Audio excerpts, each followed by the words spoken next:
ভারত চিন্তা করছে যে আগামীতে যে নির্বাচন, সেই নির্বাচনে নিঃসন্দেহে জামাতের তার পাল্লা ভারী হয়েছে। তো এখন কি বলা যায় না, যেমন তারা চিন্তাও করতে পারেনি যে 5ই আগস্ট এরকম একটা ঘটনা ঘটে যাবে। তো এখনো তারা চিন্তা করতে পারছে না যে আগামী নির্বাচনে কি আবার মনে হচ্ছে বিএনপি আসবে, তাহলে কি জামাত চলে আসবে। ভারত সম্ভবত কনফিউজড যে আগামী নির্বাচনে কে ক্ষমতায় আসবে, বিএনপি না জামাত। সেই কারণে তারা দুই পক্ষের সঙ্গে একটা সম্পর্ক স্থাপনের চেষ্টা করছে। আর হাসিনা তো গেছে, আর কবে আসবে ঠিক নেই।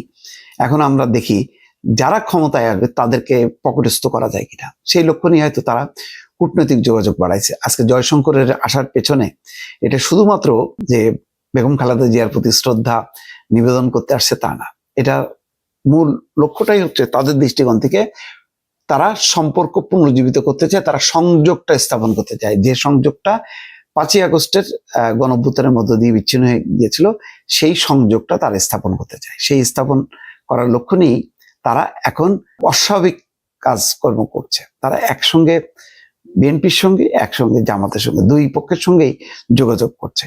সেই কারণে ফ্যাসিস্টরা গণতান্ত্রিক দেশকে পছন্দ করে না।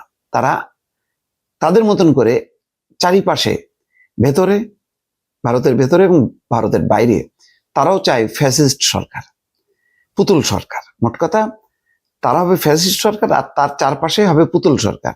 সেই পুতুল সরকার হচ্ছে ওই দেশের জন্য একটা ফ্যাসিস্ট। তো ভারতের চিন্তা এরকম, আমি যে যা মনোবৃত্তিটা, সেটা হচ্ছে যে তার চারপাশে যত রাষ্ট্র হবে সবই হবে ভারতের অনুগত, ভৃত্যের মতন, দাসের মতন।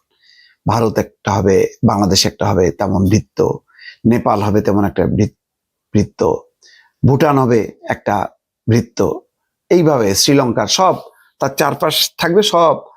তো সেই সব দেশে গণতন্ত্রের দরকার নেই। গণতন্ত্র থাকলে বিপদ হলো এই যে কখনো ভারত বিরোধী কোনো শক্তি চলে আসবে, তখন ভারতের বিপদ। সুতরাং ওইসব দেশে ফ্যাসিস্ট সরকার থাকুক, এটি হচ্ছে ভারতের বর্তমান শাসকদের একটা নীতি। সেই নীতির একটা ভুল প্রমাণ হয়েছে, জনগণ বাংলাদেশে উল্টাই দিছে। উল্টাই দেওয়ার পরে বেশ কিছুদিন তারা ধাক্কা খাইছে, বললো হাই হাই, এই কি হলো, এই কি হলো। তারা বিশ্বব্যাপী প্রচার করা শুরু করলো এটা আসলে গণতান্ত্রিক পরিবর্তন না, এটা হলো মৌলবাদী, উগ্রবাদী। এবং ভারতের হিন্দু সম্প্রদায়কে তারা উস্কানি দিল যে ভারতে, বাংলাদেশে হিন্দু নিধন শুরু হয়েছে, সমস্ত মন্দির সব ভাঙচুর করা হচ্ছে, উচ্ছেদ করা হচ্ছে এবং হিন্দু নিপীড়ন শুরু করছে। তো এটা তো আসলে শেষ পর্যন্ত ধোপে টেকে না, কারণ আন্তর্জাতিক মহলের দৃষ্টি, আন্তর্জাতিক অন্যান্য দেশ, সংস্থা, তারা কেউ বলেনি যে বাংলাদেশে এমন কিছু হচ্ছে। তো ফলে এখানেও একটা ধাক্কা খাইলো।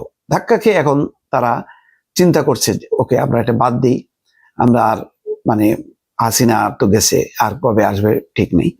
এখন আমরা দেখি যারা ক্ষমতায় আসবে তাদেরকে পকেটস্থ করা যায় কিনা, সেই লক্ষ্য নিয়ে হয়তো তারা কূটনৈতিক যোগাযোগ বাড়াইছে। আজকে জয়শঙ্করের আসার পেছনে এটা শুধুমাত্র যে বেগম খালেদা জিয়ার প্রতি শ্রদ্ধা নিবেদন করতে আসছে তা না, এটা মূল লক্ষ্যটাই হচ্ছে তাদের দৃষ্টিকোণ থেকে তারা সম্পর্ক পুনর্জীবিত করতে চায়, তারা সংযোগটা স্থাপন করতে চায়, যে সংযোগটা 5ই আগস্টের গণঅভ্যুত্থানের মধ্য দিয়ে বিচ্ছিন্ন হয়ে গিয়েছিল, সেই সংযোগটা তারা স্থাপন করতে চায়। সেই স্থাপন করার লক্ষ্য নিয়েই তারা এখন অস্বাভাবিক কাজকর্ম করছে। তারা একসঙ্গে বিএনপির সঙ্গে, একসঙ্গে জামাতের সঙ্গে, দুই পক্ষের সঙ্গেই যোগাযোগ করছে।